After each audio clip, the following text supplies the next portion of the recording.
Bismillahirrahmanirrahim. Assalamualaikum warahmatullahi wabarakatuh.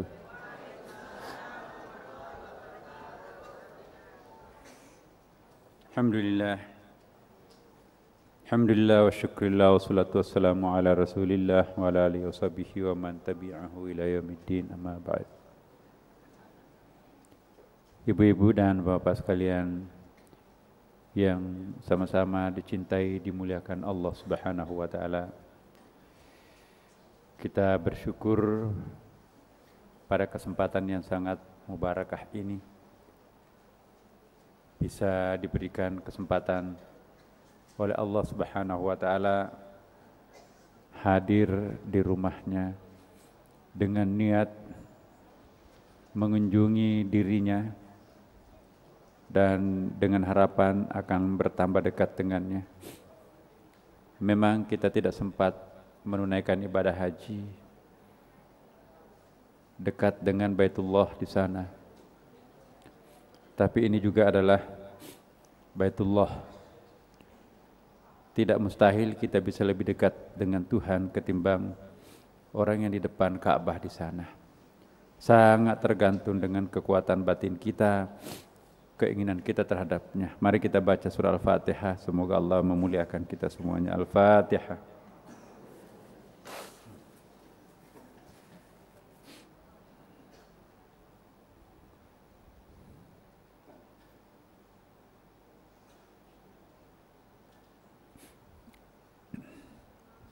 Alhamdulillah, Bapak Ibu sekalian, mengawali pengajian kita kelanjutan minggu lalu, kita sudah pernah membahas tentang hal-hal yang memungkinkan kita untuk mandi. Ya, mandi terbagi beberapa macam. Ada mandi wajib, ada mandi sunat. Tidak perlu saya ulangi lagi karena itu sudah masuk wilayah fikih. Yang saya akan bahas pada kesempatan ini ialah seperti yang pernah saya janjikan minggu yang lalu, bagaimana memaknai mandi hakikat ya. Mandi bukan hanya mencuci atau membersihkan anggota badan, Bapak Ibu, tapi bagaimana mandi itu bisa menembus relung-relung batin kita.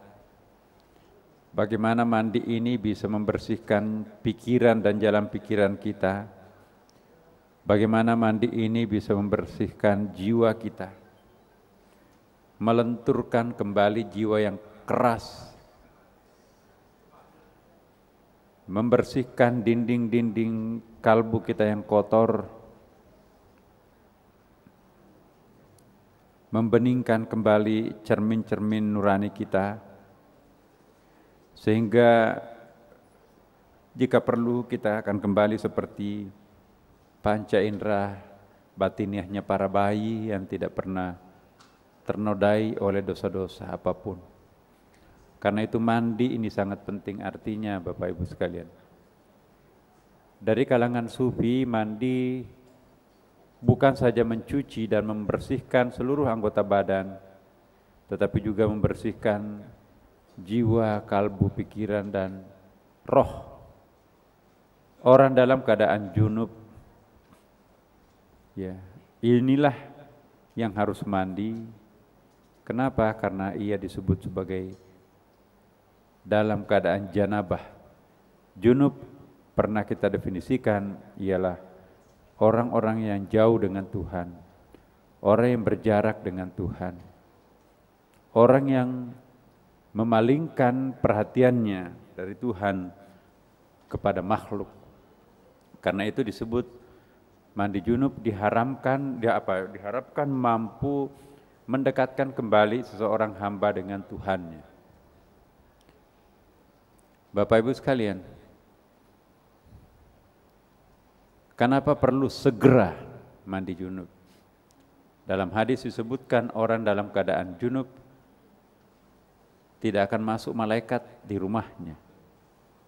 Bayangkan, bahkan eh, orang yang dalam keadaan junub itu bukan saja tidak bisa memegang mushaf, bukan saja tidak bisa masuk ke masjid. Bapak Ibu sekalian pernah kan bahas ya, bahwa kalau orang dalam keadaan junub boleh nggak berdiam di masjid? Nggak bisa. Pernah nggak mendengarkan hadis al-ardu masjidun, bumi itu masjid?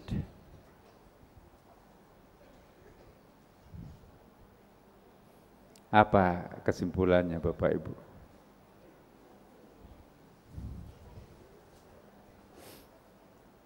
Bumi ini masjid. Masjid bersih enggak? Harus bersih. Pernah kita juga bahas minggu lalu, badan kita ini Bapak Ibu itu adalah masjid dalam arti tempat sujud. Siapa yang menempati badan ini sujud? Manusia batiniah kita kan, jiwa kita, rohani kita. Rohani adanya di dalam badan kan Bapak Ibu? Iya. Apakah roh sujud? Jiwa sujud? Pikiran sujud? Sujud kan? Di mana tempat sujudnya mereka? Badan kita kan. Jadi badan ini masjid. Apakah masjid harus dibersihkan?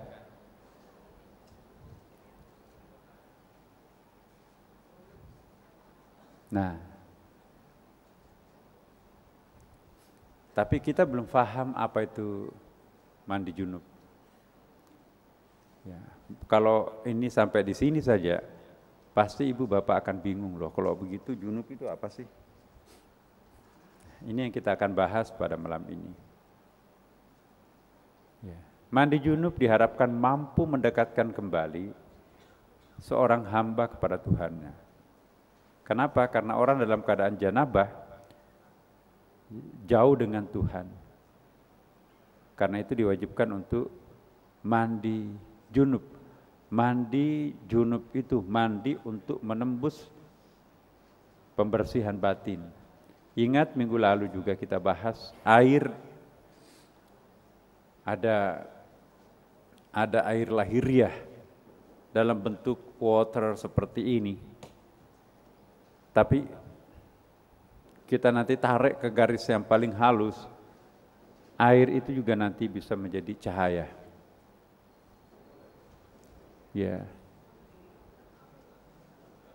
Dan malaikat itu dari cahaya kan. Istana Tuhan di atas air. Ya. Ada ayatnya kan. Wa kana arsyuhu 'alal ma. Arasy istana Tuhan itu di atas air. Tentu bukan air yang seperti ini, tapi di atas cahaya. Pernah saya jelaskan, kalau komputer itu mungkin bisa divisualisasikan. Ya, semakin ditarik ke sebelah kiri, semakin air. Semakin ke kanan, semakin halus seperti uap. Uap tidak ada bendanya sampai ketinggal cahaya. Itu hakikat air, maka itu air dalam bahasa Arabnya itu juga bisa disebut mahiyah. Mahiyah itu adalah hakikat, the substance. Ya, pernah kita bahas ada jauhar, ada ard. Jauhar itu wilayahnya mahiyah, halus, batiniah kita.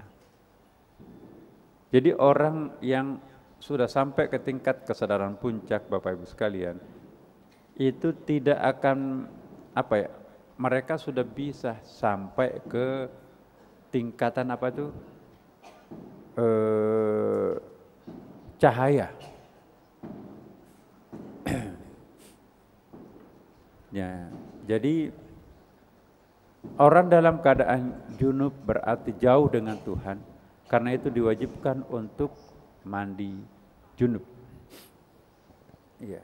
Sekarang kita lihat. Nah, ini mohon perhatiannya di sini Bapak Ibu. Junub menurut kalangan sufi, tidak semuanya ya. Junub ialah kefanaan. Apa yang dimaksud fana? Fana itu sebelum sampai ke lanjutnya jangan dibaca dulu Bapak Ibu. Azan dulu ya. Alhamdulillah kita dibersihkan dulu oleh azan baru kita nanti masuk ke.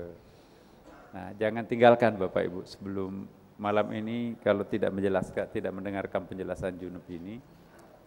Di situ nanti kita akan tahu, oh iya, selama ini kami hanya menikmati janabah, tapi tidak tahu apa hakikatnya.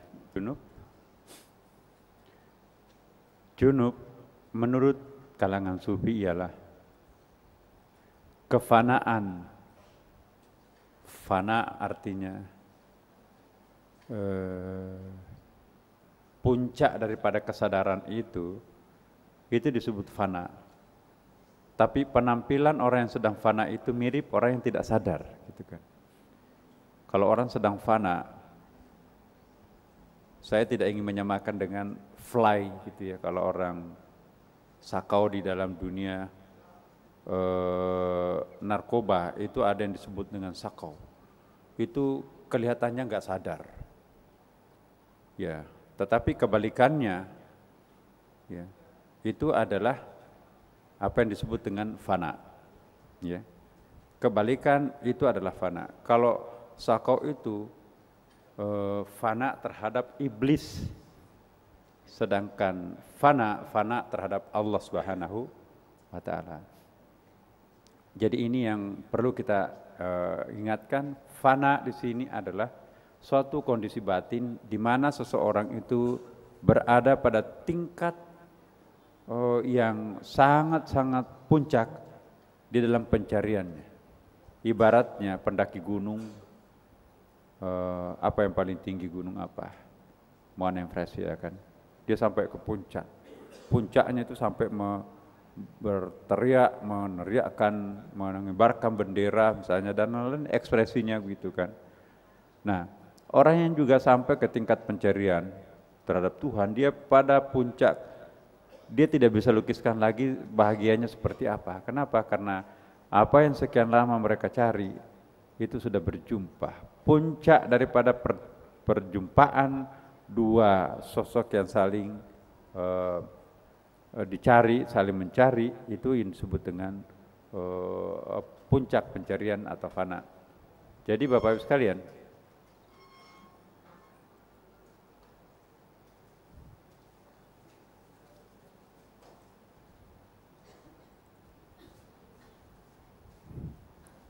ya. Jadi junub menurut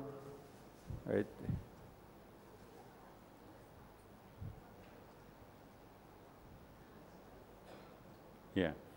Junub menurut kalangan sufi ialah kefanaan seseorang kepada objek nafsu biologis.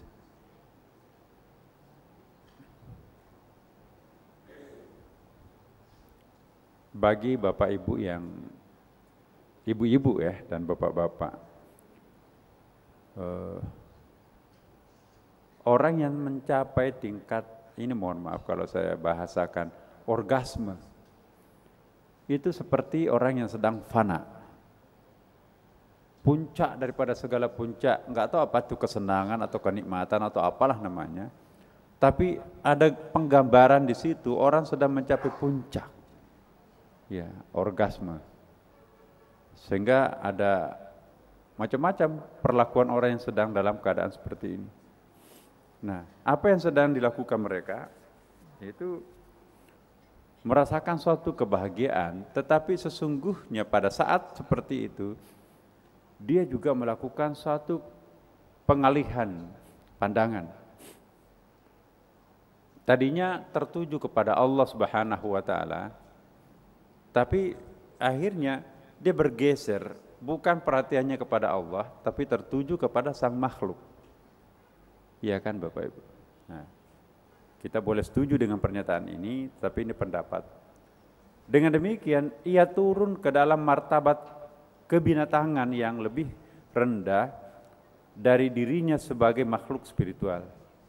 Ia berpaling dari suasana batin ke suasana biologis, ya kan?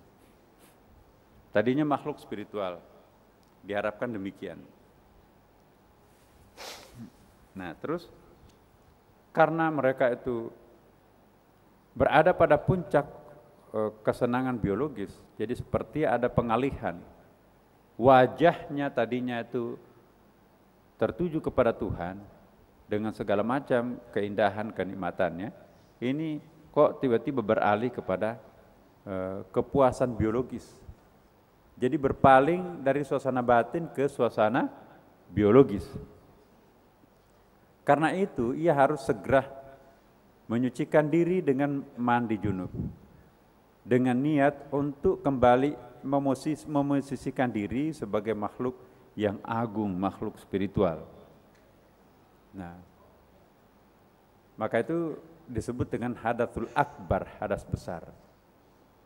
Sampai di sini saya kira ibu bapak belum cukup pemahamannya, tapi mari kita lihat. Ya, orang yang sedang dalam keadaan janabah atau junub berarti memalingkan diri dari sang khalik kepada sang makhluk, iya kan? Walaupun dia meneriakkan Allahu Akbar misalnya, tetapi justru itu hanya mulutnya. Yang justru mendapatkan kepuasan itu adalah biologisnya. Maka itu disebutkan pemalingan diri dari Tuhan kepada makhluk itu merupakan pangkal segala kehinaan. Kapan orang itu beralih tawajuhnya dari Allah, kemudian pindah bertawajuh kepada makhluk Allah, apalagi dengan menikmati suasana batin yang seperti itu, suasana kegembiraan, puncak kepuasan, maka itu bisa menjadi pangkal daripada segala kehinaan. Nah, ini dikaitkan dengan nenek moyang kita Adam dan Hawa yang jatuh ke bumi penderitaan dari langit kebahagiaan. Kenapa? Karena meninggalkan perhatiannya, tawajuhnya tadinya kepada Allah, ya, terus terkecoh oleh dunia yang disimbolkan dengan pohon. Itu kan dalam surah Al-Baqarah. Wala taqraba hadhihi syajarah. Hai Adam, Hawa, jangan kalian memalingkan perhatiannya dariku kepada pohon. Pohon itu adalah pohon keduniaan. Nah, jadi kalau kita beralih dari Allah kepada makhluk, itu pangkal atau bisa menjadi penyebab utama daripada sebuah kejatuhan. Dan apa yang terjadi setelah itu? Begitu dia memalingkan perhatian, tawajuhnya dari Allah kepada sang makhluk, maka itu terjadi dalam keadaan apa tadi itu junub, ya kan? Dia tadinya itu fana terhadap Tuhan, maka ini fana terhadap pohon. Maka itu dalam kitab-kitab tafsir asyajar dan perbuatan atau biasa disebut dengan drama kosmos, spiritual decline ini, itu juga karena pengalihan dari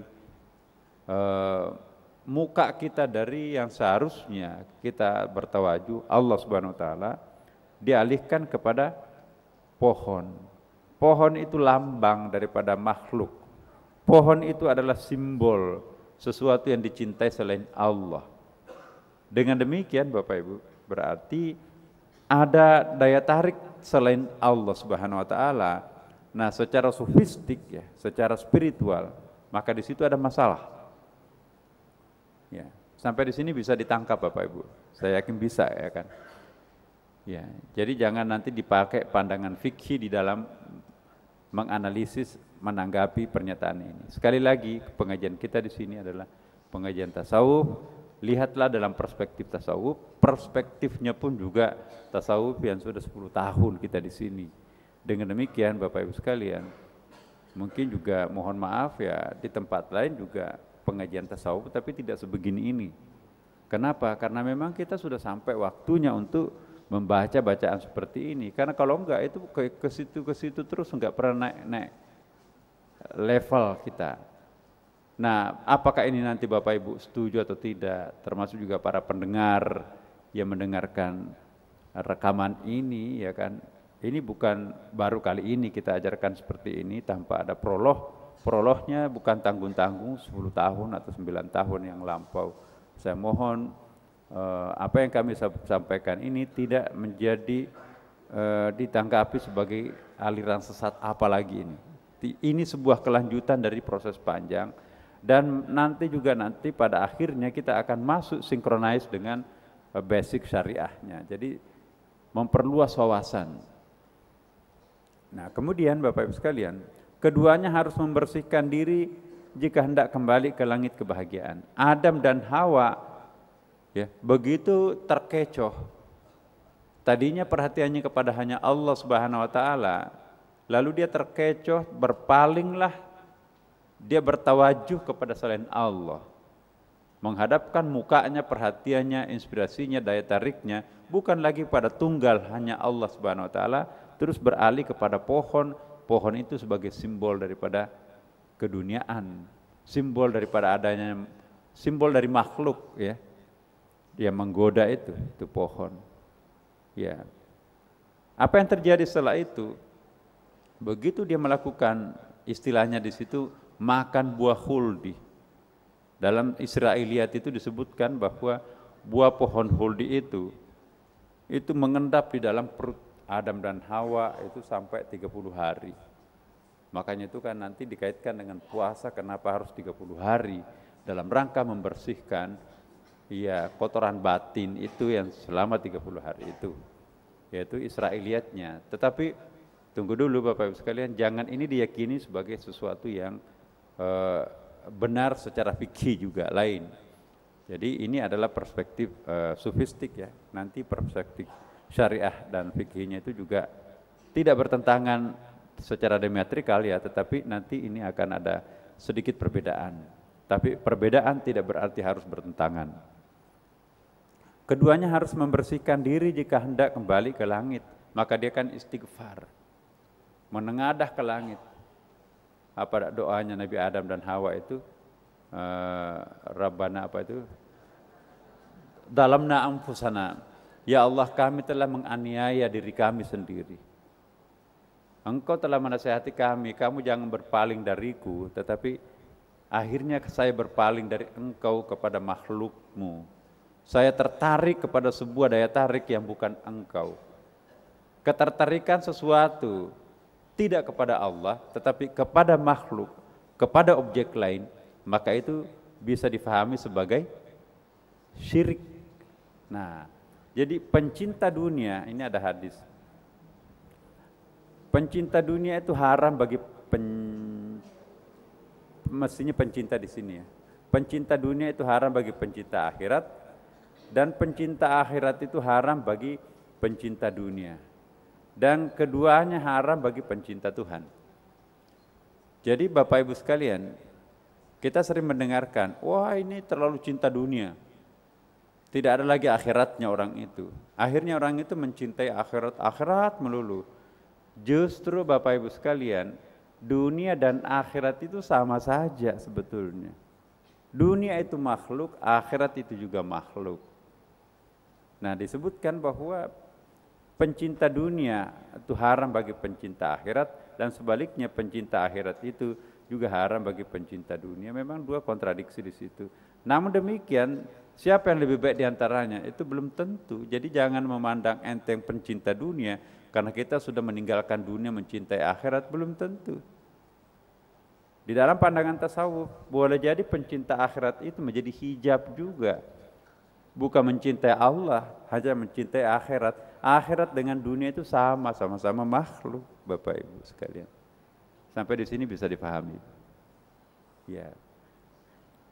Cinta dunia dan cinta akhirat adalah hijab. Apa itu hijab? Tabir untuk mendindingi kita tidak bisa bermuajahah dengan Tuhan. Kita tidak bisa memuncakkan kesadaran kita terhadapnya. Kenapa? Karena terhijab kita, terdinding kita oleh tembok-tembok spiritual yang sangat kencang. Apa itu penghijab? Sudah kita bahas. Dosa-dosa itu semuanya penghalang. Nah, bagi seorang sufi penghalang itu bukan hanya dosa, berzina, mencuri dan sebagainya. Berpaling sedetik memikirkan sesuatu selain Tuhan dalam satu detik itu bisa menjadi hijab baginya. Maka itu hadis Nabi. Setiap orang itu basic hijabnya, ya. Jadi standar hijab setiap orang itu 70.000 per orang. Itu kata hadis Nabi. Itu dalam Musnad Ahmad bin Hambal, ya. Berarti sahih. Setiap kita itu ada 70.000 tembok yang mendindingi kita dengan Tuhan. Maka itu ibadah-ibadah inilah nanti yang akan menembus tembok-tembok itu. Dan kita berharap semoga pengajian tasawuf ini lebih kencang menembus temboknya ketimbang hanya dengan pendekatan fikih. Karena ukuran nembus tembok atau tidak itu tergantung pada suasana batin kita. Kita sendiri juga bisa merasa-rasa, kok enak sekali saya habis mengikuti pengajian tasawuf. Rasanya enteng, rasanya enak sholatnya, rasanya enak tidurnya, rasanya lapang dada ini. Saya memaafkan semuanya. Rasanya tahu kesadaran diri seseorang itu dia tidak akan pernah sombong, Bapak Ibu.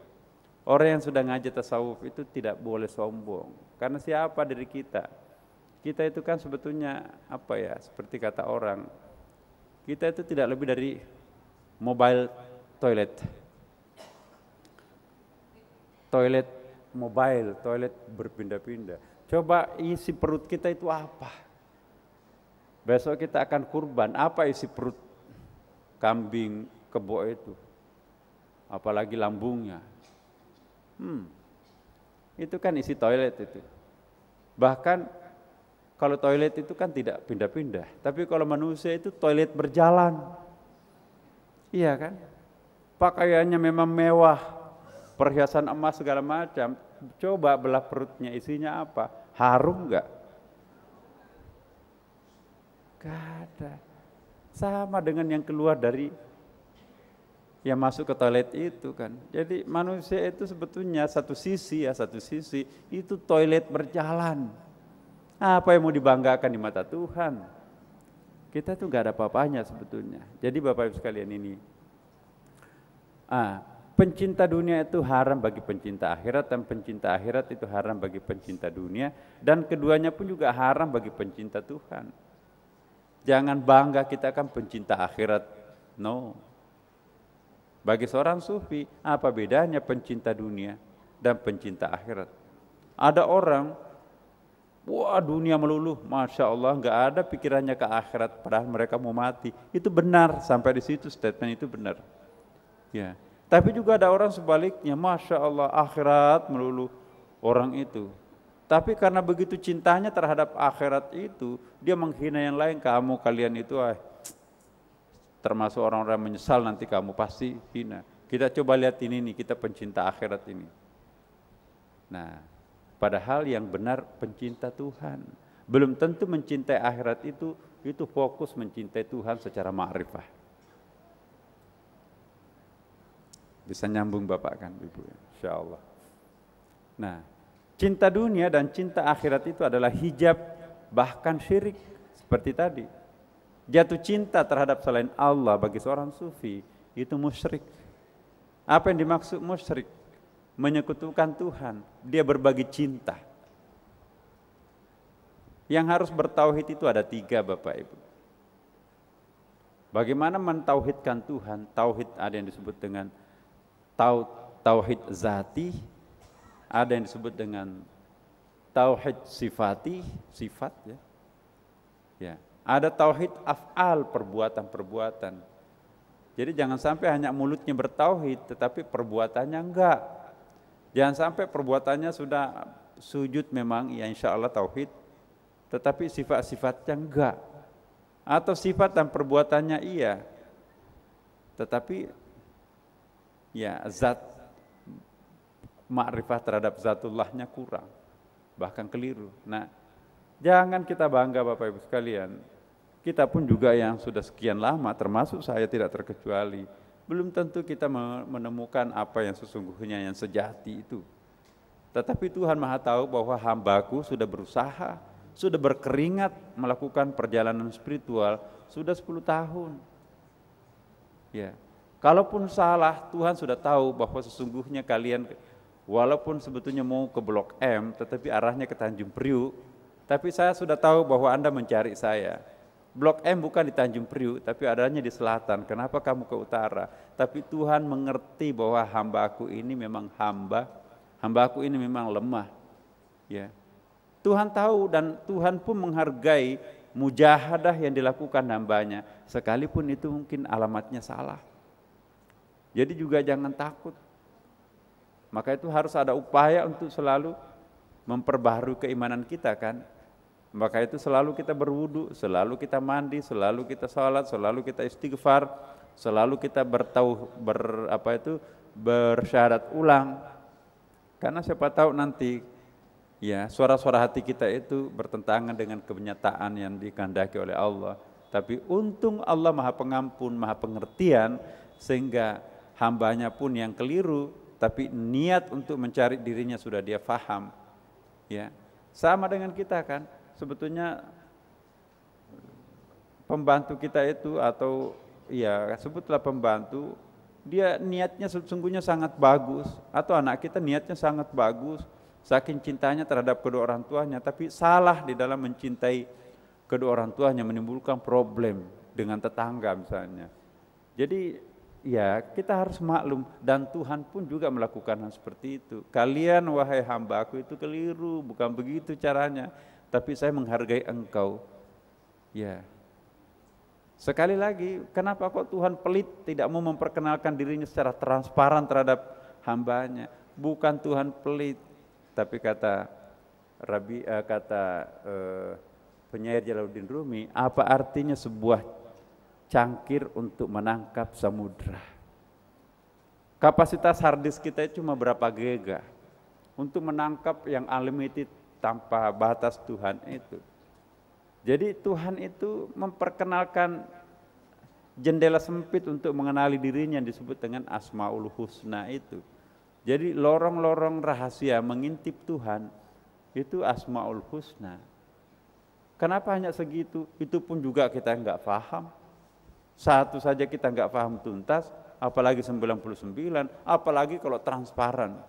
Jadi bukan Tuhan tidak mau memperkenalkan dirinya sendiri kepada kita, tapi kapasitas memori kita itu yang sangat terbatas sehingga enggak sanggup untuk menangkap Tuhan itu. Maka itu Nabi Musa pingsan 3 bulan. Hanya lantaran ingin melihat wajah Tuhan, kamu enggak mungkin. Ya. Bagaimana engkau akan memuati aku? Aku adalah samudra, sedangkan engkau hanya segelas cangkir kecil seperti ini. Ngerti kan Bapak Ibu? Ya. Nah, berikut. Cinta dunia dan cinta akhirat itu adalah hijab. Ya. Cinta dunia hijab, cinta akhirat hijab, bahkan syirik. Kenapa? Karena kedua-duanya address cintanya kepada makhluk. Dunia itu makhluk, akhirat itu makhluk. Iya kan Bapak Ibu? Sama-sama makhluk. Cuman kalau mencintai akhirat sedikit lebih mulia lah ketimbang dunia. Karena dunia itu kan alam syahadah kita, sangat binatang banget biologis. Tapi kalau sudah mulai cinta akhirat itu sudah barzahnya kita, ada batiniahnya yang terlibat. Tapi itu belum cukup dengan itu, kita harus menembus batas. Istilah saya menembus batas mi'raj itu. Suatu saat Bapak Ibu sekalian nanti saya akan jelaskan bagaimana pengertian Isra Mi'raj menurut para sufi itu. Mungkin ada yang kaget. Ternyata Isra Mi'raj itu nanti bisa dimaknai dengan banyak makna. Tidak salah makna yang selama ini kita pahami, peringatan Isra Mi'raj. Tidak salah, sama sekali tidak salah, bahkan sangat benar. Tetapi cara pandang kita terhadap Isra Mi'raj itu, kita melihatnya dari sudut sini lain, dari sana lain, dari situ lain. Salahkah mereka? Seperti pegang gajah. Isra Mi'raj kita itu, nanti kita akan katakan bahwa gajah itu seperti tongkat. Ya. Isra Mi'raj dari pandangan sana, wah enggak seperti tembok dan seterusnya. Salahkah semuanya? Tidak, benar semuanya. Jadi kita tidak boleh mengklaim kebenaran itu, sebab kebenaran itu boleh jadi karena keterbatasan kita, Bapak Ibu sekalian. Untuk mengeliminir kesalahan dan untuk mengembangkan wawasan, teruslah belajar, Bapak Ibu sekalian. Kata Rasulullah, tuntutlah ilmu itu dari ayunan sampai liang lahat. Masih jauh Bapak Ibu, insya Allah untuk Bapak Ibu. Belajar tasawuf itu panjang umur Bapak Ibu. Karena stresnya hilangkan. Nah, ya insya Allah. Nah, bahkan keduanya itu maksudnya syirik ya, dan hijab. Jadi orang yang terhijab dan musyrik itu tidak mungkin bisa disebut suci dan bersih. Bagaimana orang yang musyrik, dia takjub terhadap makhluk, bukannya kepada Tuhan. Apakah itu bersih atau kotor? Ya, dalam pandangan tasawuf pasti kotor. Menyucikan sesuatu yang bukan Tuhan, mencintai sesuatu yang tidak tepat gitu ya. Nah, itu musyrik. Bahkan keduanya bisa disebut sebagai najis. Kenapa najis? Nah, kita lihat ayatnya. Ya ayyuhalladzina amanu innamal musyrikuuna najasun fala yaqrabul masjidal haram. Hai orang-orang yang beriman, sesungguhnya orang-orang yang musyrik itu najis. Maka janganlah mereka mendekati Masjidil Haram. Apa itu masjid? Tadi kan kita sudah jelaskan kan. Yang dibaca selanjutnya, ini aja dulu yang digaris bawahi. Sesungguhnya orang-orang yang musyrik itu memiliki daya tarik selain dia, memiliki rasa cinta selain dia, maka itu musyrik. Dan orang yang seperti itu sesungguhnya najis. Najis harus diangkat. Nah, ini dia. Taharah dan najasah. Taharah artinya pembersihan, najasah artinya janabah, orang sedang kotor, lahir batin, tidak mungkin hidup berdampingan dalam satu atap. Apakah mungkin kekotoran dan kebersihan bisa berdampingan dalam satu atap? Tidak mungkin. Nah, sebelum sampai kepada pembersihan, taharah, terlebih dahulu kita harus mengangkat najis itu sendiri dengan cara melakukan rangkaian taharah sebagaimana difirmankan di dalam ayat. Ya ayyuhal muddatsir, hai orang-orang yang berselimut.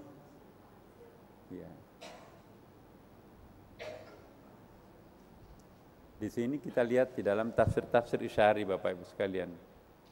Di sini kan disebutkan Nabi di sini, wahai orang-orang muddatsir, karena Nabi waktu itu mungkin musim dingin pakai selimut ya. Wahai muddatsir, wahai yang sedang berselimut karena kedinginan, berilah peringatan, qum fa'anzir, bangkitlah untuk memberikan peringatan. Ya. Bersihkanlah pakaianmu. Tinggalkanlah perbuatan dosa. Janganlah kamu memberi dengan maksud memperoleh balasan yang lebih banyak, dan bersabarlah demi Tuhan. Ini pandangan terjemahan letter-letternya. Tapi di kalangan tasawuf Bapak Ibu sekalian, seringkali memahami sisi lain daripada makna ayat itu yang beda dengan pengertian umum ya. Ada yang mengartikan wahai orang yang berkemul, berselimut ya. Bisa juga difahami wahai orang yang dalam keadaan bergeliman dosa. Bukankah sebuah dosa kalau kita mencintai daya tarik dunia sedemikian kuat, sementara pencipta dunia itu sendiri tidak teringat? Iya kan? Maka itu berselimut dosa sebetulnya. Tanpa menghubungkan dengan Nabi Muhammad di sini ya, ini netral. Bangunlah, hentakkan semua lumpurnya itu, menyentakkan diri gitu, qum, maka tersingkaplah semua lumpur-lumpur yang bertengger menyelimuti badannya. Lalu wathiyabaka fatahhir, bersihkanlah pakaiannya. Bagi kita orang fikih biasanya pakaian itu yang menempel di badan kan. Bagi para sufi, kalangan sufi, pakaian itu, badan ini pakaiannya roh, badan ini pakaiannya kalbu, badan ini pakaiannya jiwa. Karena badan inilah yang membungkus mereka, ya kan. Jadi yang harus dibersihkan itu badan ini. Kenapa badan ini harus dibersihkan? Karena ini adalah siapa? Nanti akan kaget kalau saya katakan bagi mereka badan ini adalah Baitullah.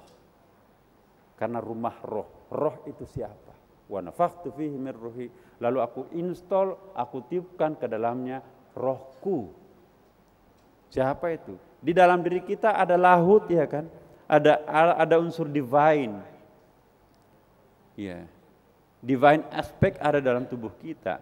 Dengan demikian ini adalah Baitullah, rumah tanda kutip Tuhan. Tegakah kita melihat rumah Tuhan itu kotor? Hati-hati Bapak Ibu sekalian. Wathiyabaka fatahhir, badan ini, pakaiannya roh harus selalu bersih. Bagaimana cara pembersihnya? Warujza fahjur. Tinggalkanlah perbuatan dosa itu. Apa dosa itu?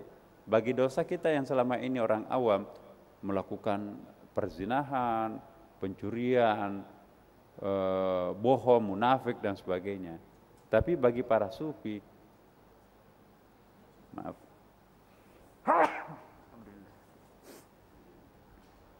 bagi para sufi, dosa itu ketika ia sedang takjub terhadap selain dia, ketika dia menyaksikan pohon itu bukan tajallinya Allah, bukan manifestasi kualitas ilahi. Dengan kata lain, ketika dia menyaksikan gelas ini adalah gelas, ketika dia menyaksikan laptop ini hanya laptop, maka itu dosa baginya, karena dia menyaksikan sesuatu selain dia. Bagi dia, bagi para sufi yang tingkat puncak, semua yang disaksikan itu seharusnya tidak ada lagi lain selain dia. Dirinya sendiri juga adalah dia. Tidak ada lagi aku, tidak ada lagi you, tidak ada lagi him, them, dan seterusnya. Kulluhum dia, semuanya adalah dia. Ya, all things are him. Segala sesuatu adalah dia. Dengan demikian Bapak Ibu sekalian, kita akan sampai pada satu pemahaman yang lebih tinggi lagi. Kalau kita sudah sampai kepada tingkat kesadaran bahwa la ilaha illallah, ketika kita tidak mengartikan tidak ada Tuhan selain Allah, tapi kita pindahkan pengertiannya, la mawujud illallah, tidak ada yang mewujud selain Allah sebetulnya. Hanya dalam bentuknya seperti apa? Nah, ini saya harus hati-hati Bapak Ibu sekalian. Kita perlu 10 tahun untuk sampai kepada materi yang seperti ini. Mohon maaf yang baru datang kali ini. Sekali lagi saya mohon maaf ya, jangan sampai nanti hanya kali ini baru ikut, pasti akan salah paham. Karena itu saya mohon maaf sekali lagi Bapak Ibu sekalian. Jika ingin mendalami ini mungkin bisa dibuka kembali kaset-kasetnya yang 9 atau 8 atau 10 tahun yang lampau. Sunda Kelapa ini sudah, anak tangganya sudah, ya. Bapak Ibu sekalian, terus. Nah, belum saya ketik.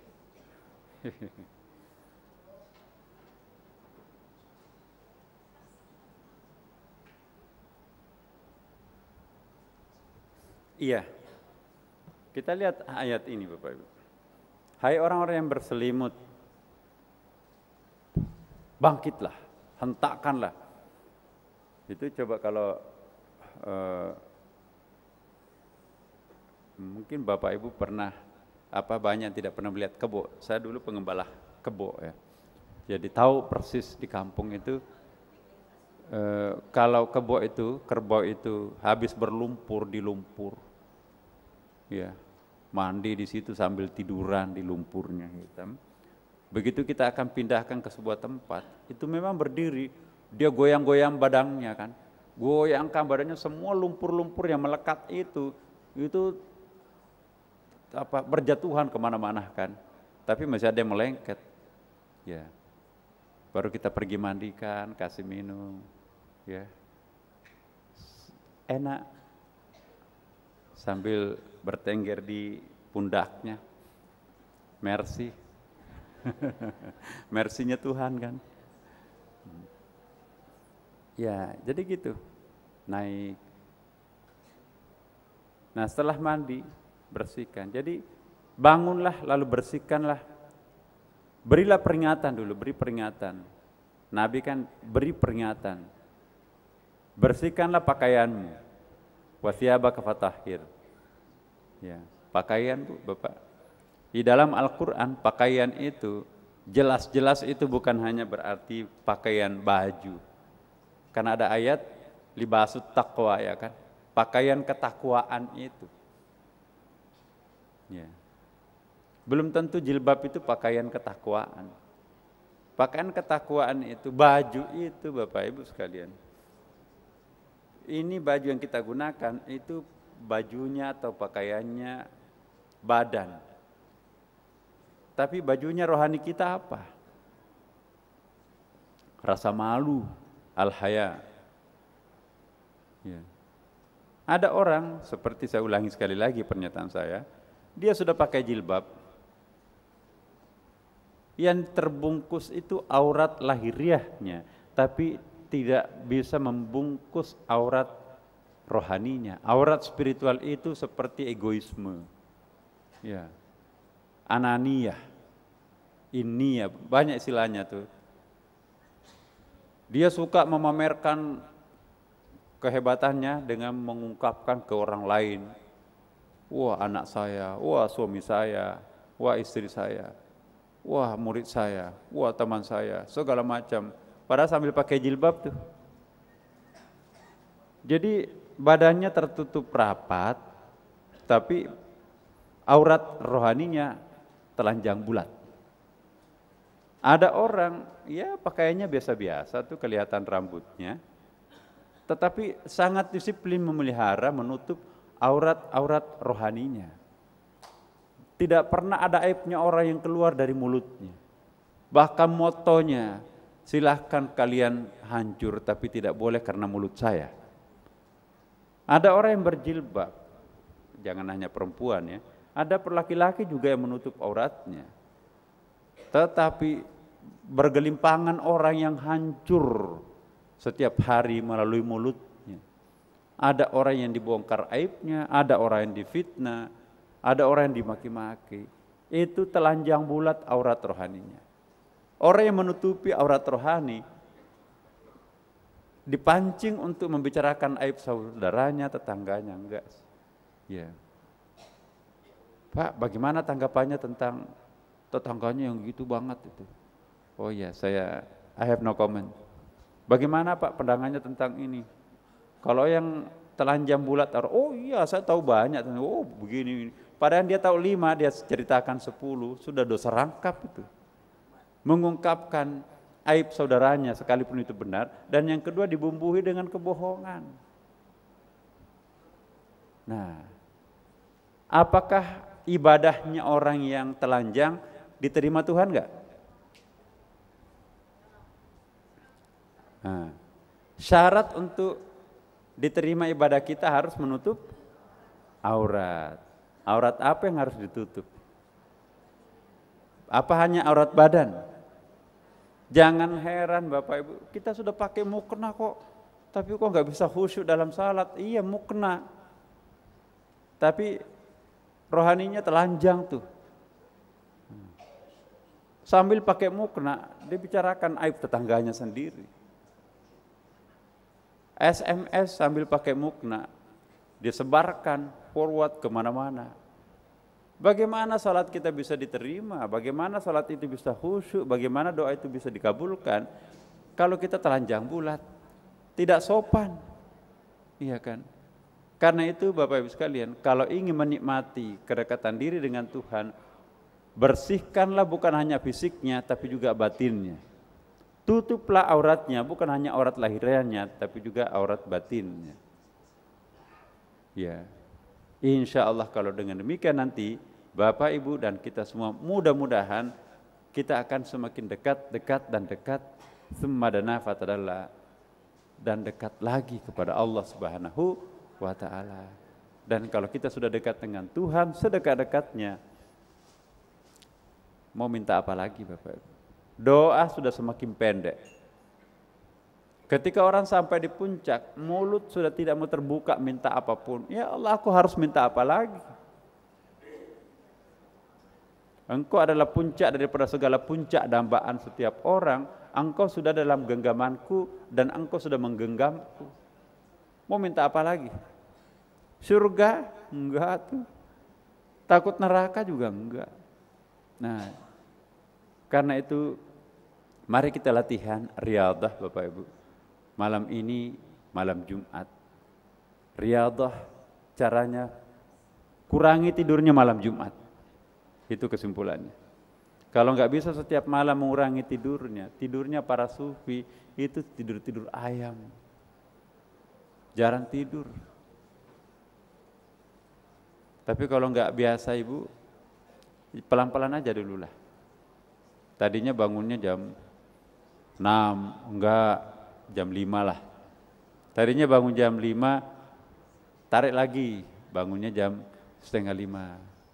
Selalu bangun setengah 5, tarik lagi ke belakang, bangunnya jam 4, setengah jam. Akhirnya bangunnya paling lambat jam 3. Kalau para pencinta Tuhan bangun jam 3 lewat sudah terlambat. Artinya ada yang hilang. Jadi kalau ingin menikmati, bangunlah sebelum jam 3. Apalagi sekarang kan cepat subuh. Setengah 3 atau jam 2 sudah bangun. Ya, jam 2. 1 jam setengah di atas sajadah, kira-kira seperti itu. Di situ kita salat tahajud. Di situ kita salat sunat tasbih, di situ kita sholat witir, di situ kita bertafakur, tazakur, ya, betah di dalam sajadah tengah malam. Insya Allah Bapak Ibu sekalian, Tuhan pasti jatuh cinta terhadap Bapak Ibu. Dengan demikian, mari kita latihan. Semoga Allah Subhanahu wa taala menerima keinginan luhur hati kita pada malam ini. Demikian Bapak Ibu sekalian, semoga Allah mengampuni, memberkati kita semuanya. Al-Fatihah. A'udzubillahi minasyaitonirrajim. Bismillahirrahmanirrahim. Alhamdulillahirabbil alamin. Arrahmanirrahim. Iyyaka na'budu wa iyyaka nasta'in. Ihdinas siratal mustaqim. Siratal ladzina an'amta 'alaihim ghairil maghdubi 'alaihim waladdallin. Demikian Bapak Ibu sekalian. Assalamualaikum warahmatullahi wabarakatuh.